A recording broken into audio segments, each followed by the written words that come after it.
I want to talk to you today. I've spent an awful lot of time working on contracting and contingencies. And I remember my very first trip to Iraq included a stop in Kuwait to look at contracting. And I had an encounter with a general there that I will never forget. I will always admire him for being so honest with me, because I was pointing out all of these massive problems with contracting, especially Log Cap 1, Log Cap 2, and all of those associated contracts. And he looked at me and he said, "Senator, I wanted 3 kinds of ice cream in the mess yesterday, and I don't care how much it cost."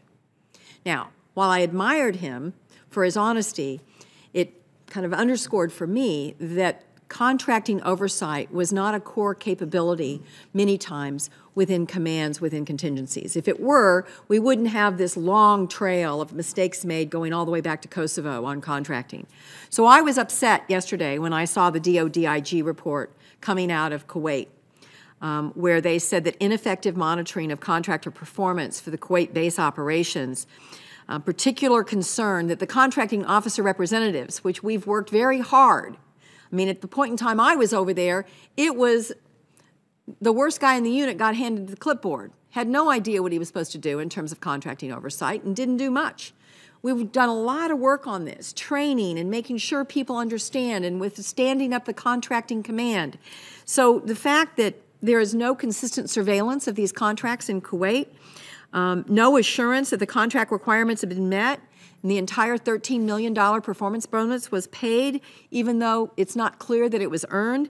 And maybe most worrisome, this environmental and health hazard that has been allowed to languish. It's fairly clear from reading this report that a stagnant wastewater lagoon went unresolved, that it was probably never constructed correctly, and it's really impacting the health and safety of some of our men and women that are stationed there.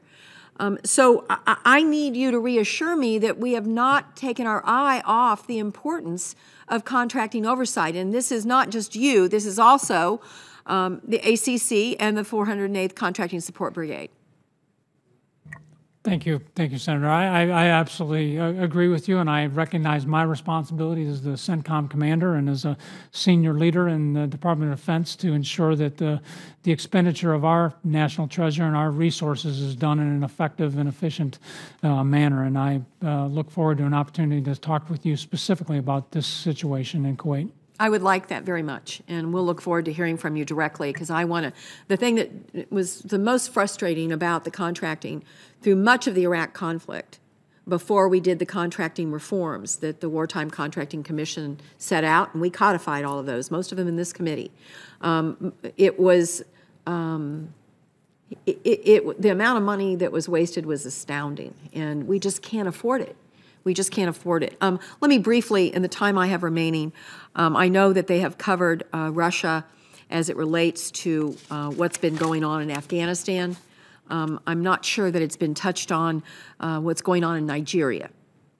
And would love you to speak to that, General Waldhauser, about the fact that we refused to sell them the Cobra attack helicopters because of the history of human rights problems, and undeterred by that history, of course, Russia stepped up and now sold them attack helicopters, and now training the Nigerian military, including the special forces, instead of the United States. Could you give us any assessment of the impact of that Russia has stepped in where our better judgment said it wasn't a good idea and is now taking on that primary role with the Nigerian special forces? Senator, not only Nigeria, excuse me, but other countries on the continent, if there are easier ways to get to military sales, if countries come in, China, Russia, North Korea, for example, if they come in and don't have a lot of strings attached, then sometimes it's easier for those countries to purchase weapon systems from others than the U.S. So we try to accommodate certain financial situations. I know the DISCA people that work for OSD try hard to accommodate that and really look closely at the absorption capability of these countries. But again, in many occasions, human rights is not an issue when it comes to weapon sales from countries other than the United States. Well, I think it's something we need to worry about, because it is obviously a powerful way to spread the influence and power of Russia. And I think we all, no matter what our party is, have figured out in the last 6 months that this is a real threat to our country and to our national security. Thank you, Mr. Chairman.